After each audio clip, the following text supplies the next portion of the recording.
Bienvenidos, mi nombre es Bernardo Vargas y esto es Ciencia y Tecnología para Domis. El día de hoy vamos a hablar de un tema que varias personas ya desde hace algunas semanas se han acercado conmigo pues para preguntar. Digamos que mi principal experiencia en la industria ha sido en la industria automotriz. Entonces, pues por alguna causa la gente piensa que al estar trabajando en la industria automotriz, pues uno sabe cómo es, digamos que las condiciones, la situación comercial de la oferta automotriz, las condiciones tecnológicas actuales de los vehículos, es decir, la oferta tecnológica de las diferentes marcas y cuáles son más baratos unos que otros, cosas así, ¿no? Pero bueno, básicamente me han preguntado, que a mí esa pregunta se me hace muy interesante. ¿Qué es mejor comprar en estos momentos? O sea, parece ser que la economía, digamos que ciertos sectores de la economía han podido recapitalizarse y es un momento que quizá, aunque la situación política y económica se ve mal y se ve que se va a poner peor, es parte de lo que también les quiero recomendar. O sea, traen ahí un sobradito, es lo que quiero decir, traen un poquito de lana. Y entonces, pues andan viendo que si invierten en bienes raíces o si invierten en otras cosas, ¿verdad? Entonces me pregunto en qué es mejor invertir. Si en un vehículo de combustible regular, un vehículo híbrido o un vehículo completamente electrificado, ¿sí? Entonces, bueno, primero que nada yo quiero empezar para poner un poco en contexto, un poquito la historia de la industria automotriz. Okay. En 1800, hay que recordar nada más que eso no fue hace mucho, en 1884, Kyle Benz inventó el primer auto, digamos que registrado como tal, lo registró como el Motorwagen en 1885. Entonces, digamos que ese es el primer vehículo que se puede considerar un automóvil, porque fue el primer modelo de vehículos que se empezaron a fabricar en serie, no en línea, digamos en serie, es decir, varios automóviles del mismo modelo, con las mismas piezas, digamos que respetando un mismo estándar de calidad, respetando ciertas especificaciones, digamos que de potencia y de conducción. Entonces empezó con un triciclo y con un caballito y con un motor de menos de un caballito. Y pues inventó, hizo varias innovaciones, por ahí inventó un tipo de bujía, aumentó un poco el caballaje de su auto. Entonces, fue el primer auto que se expuso en una feria tan grande como la Feria Mundial de París. No recuerdo si se llamaba la Feria Mundial del Comercio, pero era la Feria Mundial de París. Entonces, hay que recordar que en esos tiempos, no estoy muy seguro si era cada 5 años, cada cierto periodo de tiempo, había una feria mundial. Entonces, hubo una feria mundial muy famosa en Chicago, por ejemplo, que ahí se iluminó esa feria con los focos de de Westinghouse y de Tesla, y que se considera que ahí Westinghouse le ganó la carrera a General Electric, a Edison, que era el dueño de Edison General Electric Company. Entonces, pero bueno, regresando al tema de los autos, ya teníamos por ahí también a Gottlieb Daimler, que también él ya tenía un prototipo, ya tenía prototipos de su vehículo, pero Carl Benz iba mucho más adelante, ¿verdad? Entonces, a lo que yo quiero llegar es que en esa época, más o menos desde 1880 hasta 1920, la evolución de los vehículos se dio de los vehículos de combustible se dio de una forma lenta. ¿Qué estaba pasando ahí? Los fabricantes de vehículos estaban básicamente tratando de sustituir el transporte con carretas y con caballos con los vehículos. Entonces era un cambio tecnológico nunca antes visto. Se tienen censos de que en la ciudad de Nueva York había más de 2 millones de caballos. Todo el transporte en la ciudad de Nueva York, porque apenas empezaba también el tren subterráneo, se daba a través de caballos. Entonces era muy importante para la economía norteamericana y las principales ciudades cubrir esa necesidad y evolucionar tecnológicamente. Entonces, luego, ¿qué sucedió? En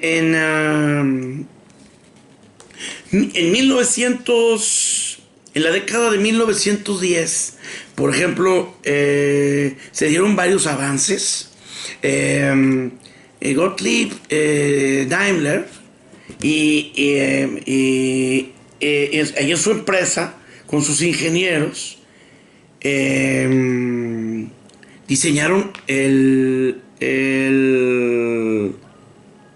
instalaron el radiador a su primera generación de vehículos con radiador, vaya. Entonces, eso ocasionó que el vehículo fuera ya enfriado por agua, que no se calentara tanto y poder tener mayor cantidad de cilindros y mayor potencia. Entonces, esta innovación la incorporaron en ese tiempo los principales fabricantes de vehículos de la época. Es decir, teníamos a Rolls-Royce en Inglaterra, que era un par de socios, a los hermanos Bentley también en Inglaterra, a Carl Benz en Alemania y a Gottlieb Daimler, ¿no? Entonces, posteriormente, Rolls-Royce adquiere a Bentley y a su vez también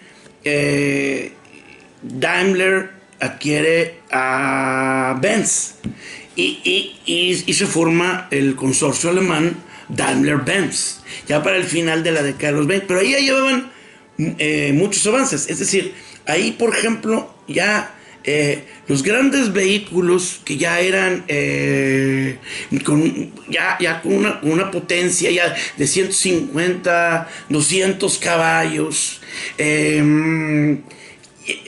ya teníamos que llegaban a velocidades de 160 kilómetros por hora, 200 hasta 250 kilómetros por hora. Ya teníamos a principios de siglo las primeras competencias, las primeras carreras que hoy en día ya son históricas, ¿verdad? O sea, bueno, entonces ahí hubo un cambio tecnológico muy importante, que fue en la década de los 30. El gobierno alemán solicitó a sus proveedores hacer vehículo ligero y para que se pudiera usar en casi todo tipo de clima. Pues básicamente el gobierno de Hitler, ¿verdad? Eso fue, perdón, a finales de los 20, principio de los 30. Entonces, el ingeniero que vino con este invento a desarrollar este nuevo vehículo fue Ferdinand Porsche. Y al final, este vehículo resultó ser el Beetle. Entonces, es un vehículo pequeño que muy económico y muy digamos que factible de adquirir para la población en general.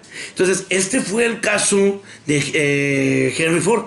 Henry Ford empezó trabajando con Edison como uno de sus ingenieros, pero al poco tiempo él se independizó porque él tenía en mente hacer un vehículo que lo pudieran usar todas las personas, que lo pudieran comprar las masas. Entonces él empezó y trabajó en muchos prototipos. De hecho, ¿por qué creen que el modelo T es el que finalmente es el clásico del cual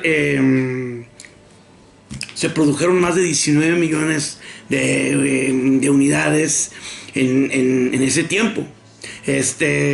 Entonces, ok, ahora, ya, finalmente el punto que quiero hacer. De 1880 hasta 1920, que fue cuando el modelo T alcanzó su madurez, el carro de gasolina pasó realmente ya a ser algo que podía adquirir toda la gente. Anteriormente, los modelos Chevrolet, muchos de los modelos de General Motors, de Buick, inclusive los modelos Dodge, eran automóviles realmente dirigidos, vehículos realmente dirigidos a un sector de la población de altísimos ingresos, de altos ingresos. Recordemos que en ese tiempo había un boom en la economía y todavía no se avisoraba que iba a venir una gran recesión, una crisis mundial de los 30, ¿verdad? Entonces, pero fue hasta ese tiempo que hubo la madurez en el mercado, en que los precios se empezaron a bajar. Ahora, ¿qué pasa en nuestros tiempos? 100 años después es lo que está pasando. Entonces, si a mí me preguntan si yo compraría un auto ahorita 100% eléctrico, yo les diría, si yo lo quiero para mi confort personal, para mi lujo, por decirlo así, para presumirlo, vaya, pues a lo mejor, y me sobra dinero, pues a lo mejor lo compro. Pero no hay ninguna razón económica o técnica que a mí hoy en día, ni yo creo que en los siguientes 10 años, me haga pensar que yo recomendaría a alguien que compre un vehículo eléctrico. Ok, hay segmentos donde yo quizá podría ser una excepción. Miren, por ejemplo, la marca Jack tiene modelos compactos, muy pequeños, muy económicos y que son 100% eléctricos. Entonces, si ustedes van a comprar uno de esos vehículos pensando en tener una flotilla o tener de entregas o tener Ubers, y los van a cargar y van a tener ustedes sus cargadores en sus negocios, pues eso podría ser una buena idea. Aún así, el retorno a la inversión, o sea, es decir, si ustedes están pagando lo que se ahorran de energía eléctrica contra lo que se van a ahorrar también de energía, porque si ponen paneles solares, etcétera, yo ya hice todo ese cálculo. El retorno a la inversión por esos carros no va a estar en menos de 5 años. ¿Sí? O sea, todavía sigue saliendo mejor tener automóviles de gasolina. Ahora, tienen dos restricciones. Los vehículos 100% eléctricos tienen un rango disminuido. en comparación de un vehículo de gasolina. ¿Por qué? Pues porque no hay estaciones de carga ni en las ciudades principales ni en todo el país. Entonces, la gente que tiene un coche eléctrico está limitado a los 600 kilómetros que le da, el mejor de 650, 700. Ya los muy de lujo creo que ya andan por los 800 kilómetros que les da, ¿cómo se llama? Su batería. ¿Sí? Entonces, si me preguntan a mí, no. Ahorita no. No es el tiempo todavía. ¿Y por qué les echó todo el rollo de cómo evolucionó la industria automotriz? Ajá. Pues porque hay que dejar que esta industria también evolucione. ¿Sí? Que los precios poco a poco por competencia en el mercado vayan reduciendo. Vean lo que le pasó ahorita a Tesla por la competencia de los chinos. La tendencia va a ser, inclusive marcas como Tesla, como General Motors, los eléctricos de Toyota, de Ford, etcétera, disminuyan precios, porque los precios de los chinos son muy competitivos. Entonces, no. Después, tenemos el vehículo híbrido. Para empezar, tenemos muchos tipos de modelos híbridos. Tenemos el Full Hybrid, que trae, que es completamente híbrido.